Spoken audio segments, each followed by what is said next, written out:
박수로 하나님께 영광을 내드립니다. 오늘은 하나 듣고 둘을 압니다 라는 제목으로 말씀을 나누면서 함께 은혜 받기를 원합니다. 어떤 사람이 하나를 가르쳤는데 열을 깨우친다면, 아니 그 이상을 깨우친다면 그 사람은 어떤 사람일까요? 틀림없이 천재일 것입니다.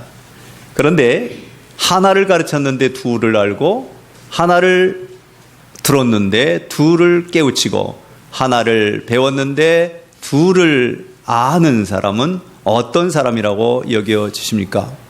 저는 나름 지혜로운 사람이다 이렇게 생각을 해봅니다. 지혜로운 사람. 여러분, 지혜와 지식은 좀 다르지요. 지식은 학습을 통해서 쌓아가는 것이라면 지혜는 하나님 위로부터 주시는 선물이라고 여겨집니다.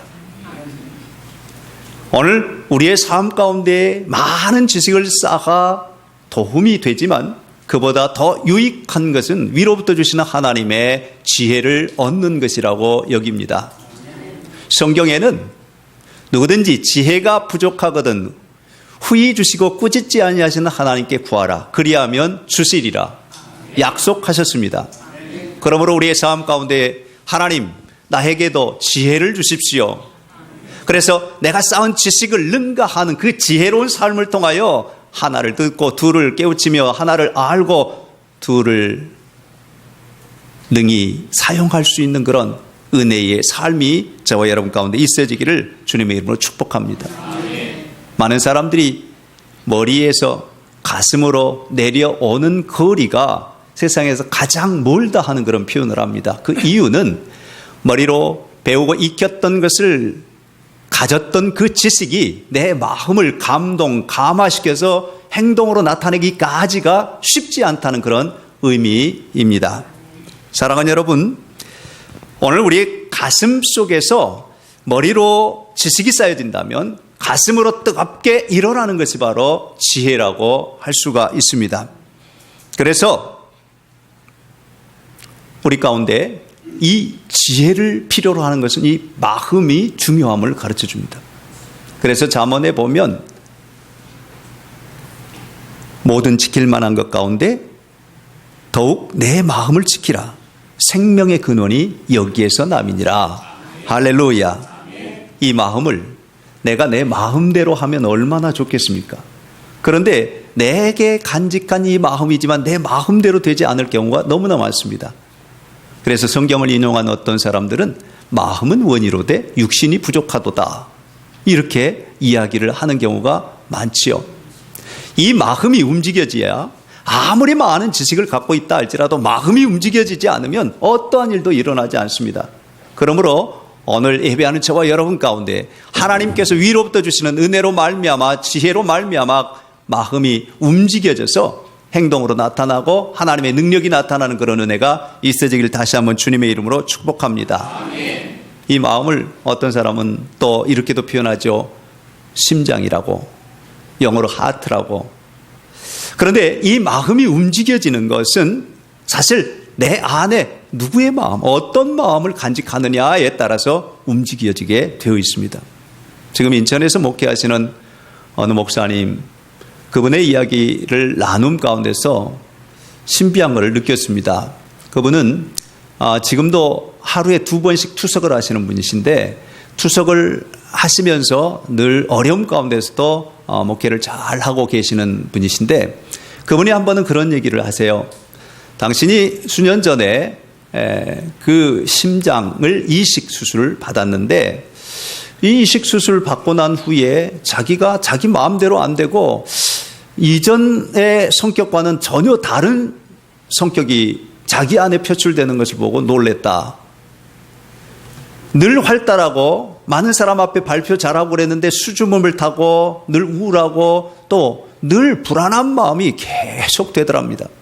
그래서 하다 신기하고 이상해서 그 수술을 집도하셨던 의사 선생님에게 찾아가서 사실을 한번 물어봤답니다. 그랬더니 그 의사 선생님 하시는 말씀이 그 심장을 이식해 준 분이 여성분이었고 지금 당신에게 나타난 그런 류의 성격을 가진 분이셨다 하는 그런 얘기를 하더랍니다. 그리고 한 5년이 지나서 다시 인공 심장으로 이식을 해서 지금은 이제 투석을 하면서 이렇게 지내시는데, 다시 인공 심장으로 이식 수술을 하고 나서는 원래의 성격으로 다시 돌아왔다는 그런 고백을 들었습니다. 오늘 우리가 누구의 심장, 누구의 마음을 간직하느냐에 따라서 우리의 성품이나 성격도 달라질 수 있음을 생각하게 하는 이야기라고 여겨집니다. 성경에는 믿음의 사람을 향하여서 친히 이렇게 말씀하십니다. 너희 안에 이 마음을 품으라. 곧 그리스도 예수의 마음이니. 오늘 성도의 삶은 이 마음에 예수님의 심장을 가지고 사는 것이라고 할 수가 있습니다. 예수님의 마음 가운데는 온유와 겸손이 있다라고 주님은 친히 말씀하셨습니다. 오늘 예배하는 저와 여러분 가운데 예수님의 마음 곧 온유함과 겸손한 마음으로 주님을 기쁘시게 하고 주님께 영광 올려드리는 저와 여러분의 삶이 되기를 간절히 바랍니다. 주님의 심장을 이식하고 주님의 피가 내 안에 흐르고 주님의 능력 가운데 주님께서 주시는 힘으로 사는 우리 성도들이 다 될 수 있기를 주님의 이름으로 축복합니다. 우리가 내 힘으로 사는 것 같지만 실상은 내 힘으로, 내 의지로, 내 경험으로, 내 지식으로만 사는 것이 아닙니다. 하나님께 주시는 힘, 주님께 주시는 능력, 그 권세를 가지고 사는 것이 바로 성도의 삶이라고 할 수가 있습니다. 그러므로 우리의 삶 가운데 주님 예수 그리스도의 능력을 인정하며 그분을 받아들이는 그런 모습 속에서 하나님께서 행하시는 그 일들을 해나가는 그런 복이 저와 여러분 가운데 있어지기를 다시 한번 축복합니다. 주님으로 말미암아 우리가 구원받고 주님께서 주시는 힘으로 살기에 우리 자신들이 주님께서 인도하시는 그 손길을 날마다 체험하며 살아가는 그런 복이 있길 바랍니다. 그러므로 우리가 때로는 구원에 대해서 또는 하나님의 이끄심에 대해서 자랑할 것이 아니라 오히려 감사하는 마음으로 찬송과 기도로 하나님께 날마다 나아가는 그런 복이 있어야 할 줄로 믿습니다.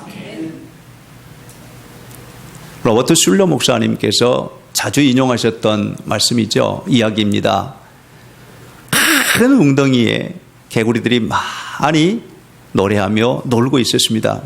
그런데 하늘 높이 푸른 저 하늘에 하얀 학이 유유자적하며 날고 있습니다. 그것을 바라보고 있던 한 개구리가 나도 저렇게 날고 싶다 하는 그런 마음이 생겼습니다. 그런 마음을 품고 있는데 마침 그 날아가던 학이 딱 옆에 앉는 것입니다. 그래서 학에게 다가가서 학이시여 나도 당신처럼 호상하게 한번 날고 싶습니다. 나를 좀 도와주세요. 날 수 있는 방법이 없을까요? 라고 묻자 고민하고 있던 학이 좋은 묘안을 내놓습니다.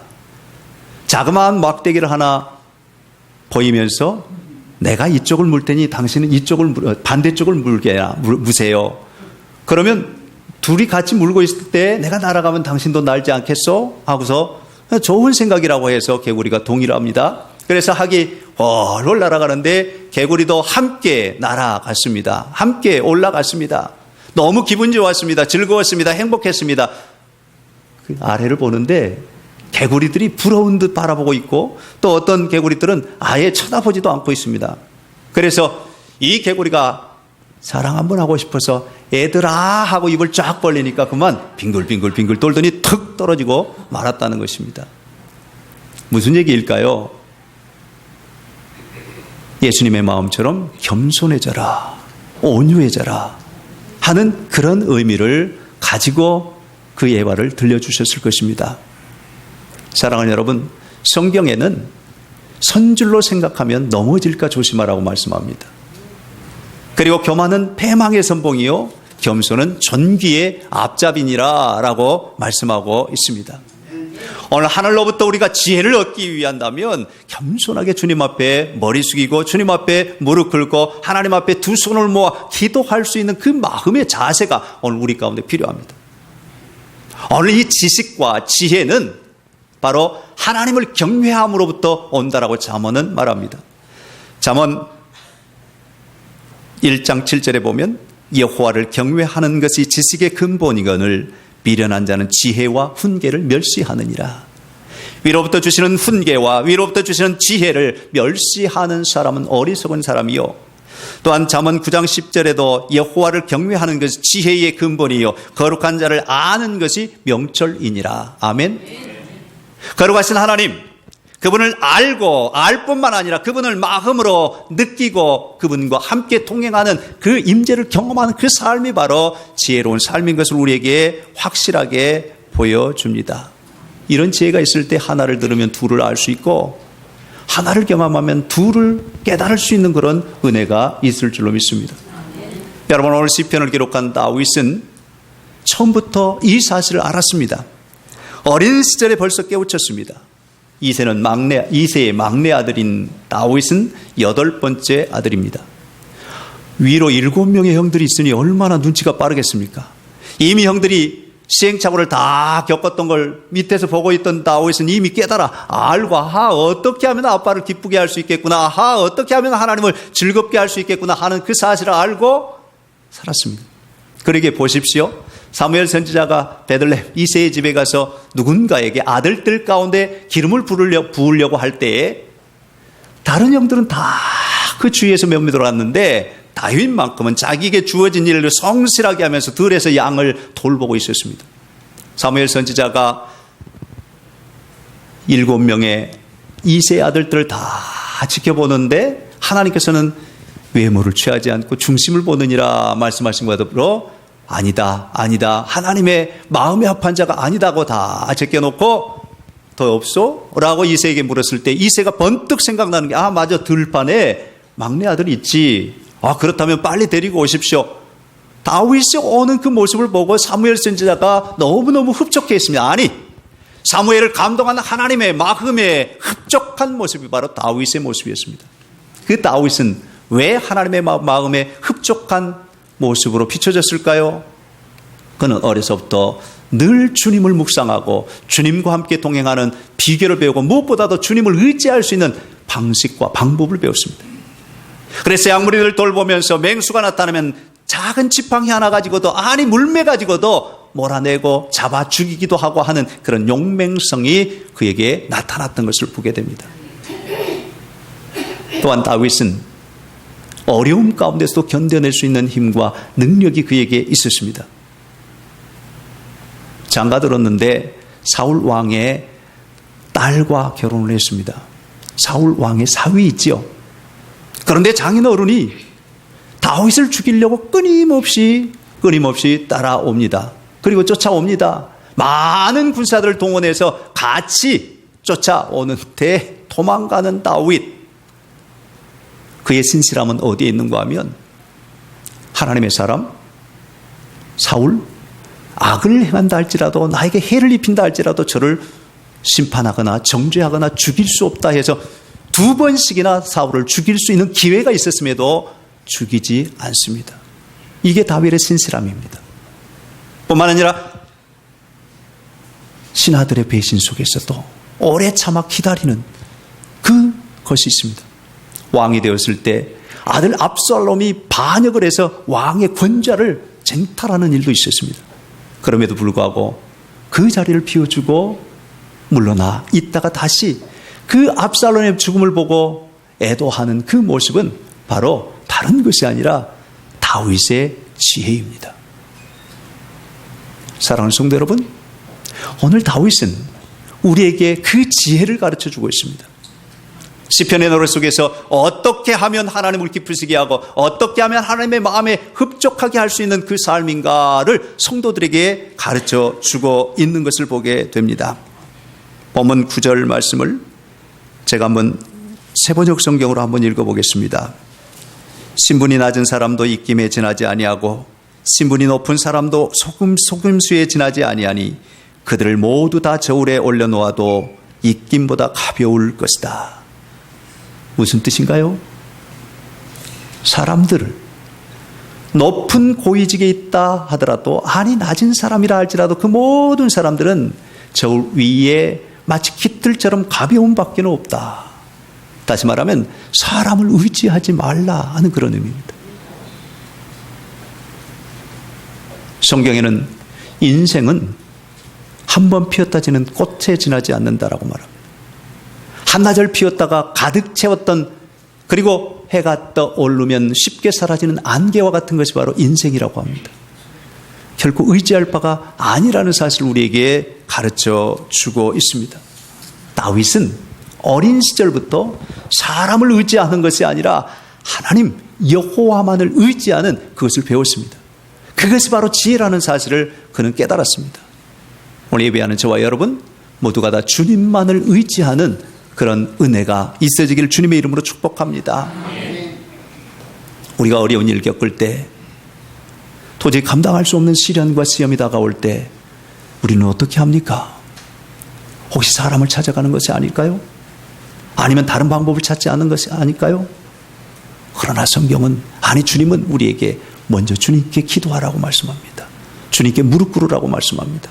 주님께 머리를 숙이라고 말씀하십니다.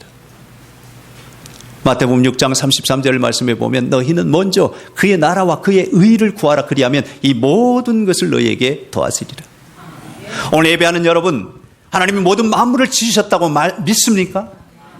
만물을 지으신 하나님이 모든 것들을 주관하신다고 믿습니까? 그렇다면 그분을 의지할 때 세상을 의지하거나 사람을 의지하는 것이 아니라 그분은 하나님 여호와를 의지할 때 먼저 의지하고 다음 순서로 차지한다면 하나님께 그 모든 것들을 해결해 주시는 그 은혜를 누리게 될 줄로 믿습니다. 하나님만을 의지하라 라고 말하면 어떤 사람들은 그런 얘기하죠. 목사님, 모르는 소리 하지 마세요. 세상이 얼마나 힘든데요, 얼마나 악한데요, 그냥 하나님 의지하고 하나님만 바라보면요 당하기 일쑤예요, 이렇게 생각하실 분들도 있을 줄은 모릅니다. 맞습니다. 세상이 악합니다. 가만히 있으면 늘 등쳐먹으려고 합니다. 그러기 때문에 기도하자는 것입니다. 그러기 때문에 지혜를 구하자는 것입니다. 여러분, 인간의 방법으로 아무리 노력해도 아니 될 거 있습니다. 그러나 하나님이 함께 하시면 모든 것이 이루어집니다. 언젠가 새벽 시간에 그런 말씀을 드렸습니다. 도토리가 100번, 1000번 굴르는 것보다 호박이 한 번 딱 굴르는 게 낫다고요. 하나님께서 함께 하시면, 하나님께서 손 하나 까딱 해주시면, 하나님께서 마음 먹어주시면 모든 문제가 해결됨을 믿고 우리 하나님 의지하십시다. 하나님 바라보십시다. 하나님께 모든 것을 맡기십시다. 이것이 바로 믿음입니다. 오늘 하나님은 믿음 있는 자를 찾습니다. 하나님을 의지하고 하나님을 신뢰하고 하나님께 모든 것 맡기는 그런 성도들을 통하여 일하십니다. 사랑하는 여러분, 오늘 다윗은 시편 속에서 11절 12절을 보면 또 새변역 성경으로 한 번 더 읽어드리겠습니다. 좀 이해가 빠르도록. 하나님께서 한마디를 말씀하셨을 때에 나는 두 가지를 배웠다. 권세는 하나님의 것이요 한결같은 사랑도 주님의 것이라는 사실. 주님께서는 각 사람에게 그가 행한 대로 갚아 주십니다. 다윗이 한 가지를 들었는데 그것은 사람 의지하지 말라. 사람 의지하면 올무에 빠진다. 이 말씀 한마디를 듣고 깨우치는 건 두 가지입니다. 하나는 모든 권세는 하나님께 있다. 또 하나는 하나님의 사랑은 영원하다. 이 두 가지를 깨우쳤습니다. 이것이 다른 것이 아니라 바로 지혜입니다. 모든 권세는 하나님께 있습니다. 할렐루야. 믿습니까? 이 세상 모든 만물을 지으신 하나님, 그분에게 모든 권세가 있습니다. 하나님의 나라가 여기에서 이루어집니다. 하나님의 나라는 다른 것이 아니라 하나님께 주권을 드릴 때 하나님께서 통치하시도록, 하나님께서 다스려 주시도록, 하나님께서 인도해 주시도록 내 자신을 맡기고 내 가정을 맡기고 내 교회를 맡기고 여러분 직장과 여러분의 사업장을 맡길 때 하나님이 다스려 주시는 그것이 하나님의 나라가 되는 줄로 믿습니다. 그게 하나님의 주권입니다. 바라기는 오늘 예배하는 저와 여러분 모두가 다 하나님의 모든 권세가 하나님께 있다라고 인정하십시다. 그걸 받아들이십시다. 그것이 바로 믿음입니다. 모든 주권은 하나님께, 모든 권세는 하나님께, 모든 권능은 하나님께, 모든 능력은 하나님께. 그 하나님께서 오늘 저와 여러분을 사랑해 주셔서 예수 그리스도를 보내주셨습니다. 예수 그리스도의 이름의 권세가 오늘 병든 자를 치유하고 약한 자를 강하게 하시고 어리석은 자를 지혜롭게 하며 모든 것을 능력 가운데로 이끌어 주시는 하나님의 권세가 그 안에 있음을 믿고 믿음으로 나아가는 저와 여러분이 되십시다.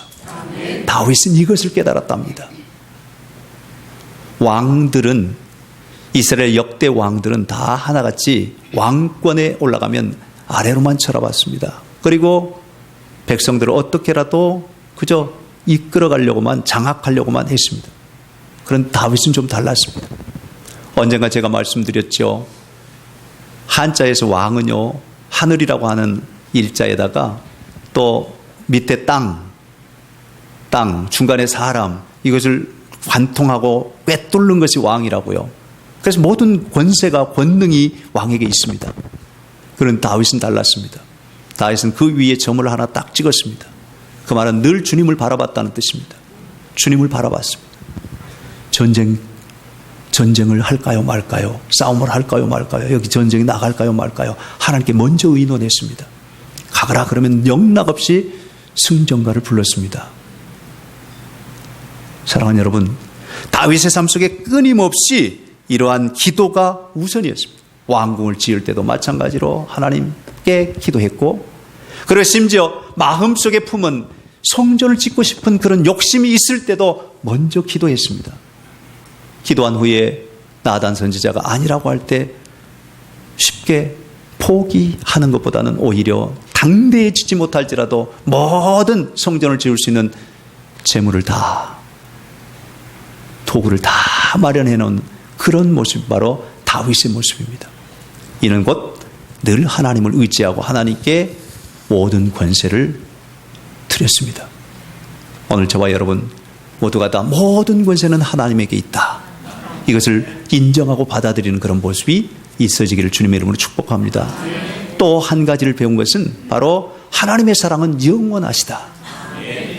어제나 오늘이나 동일하신 하나님, 내일도 여전하신 하나님, 그 하나님이 이전에 나와 함께 해주셨던 그 하나님, 지금도 함께 해주시고 영원토록 함께 해주시는, 그것은 바로 사랑으로 함께 해주신다. 사랑으로. 하나님의 사랑이 영원함을 우리에게 깨우쳐 줍니다.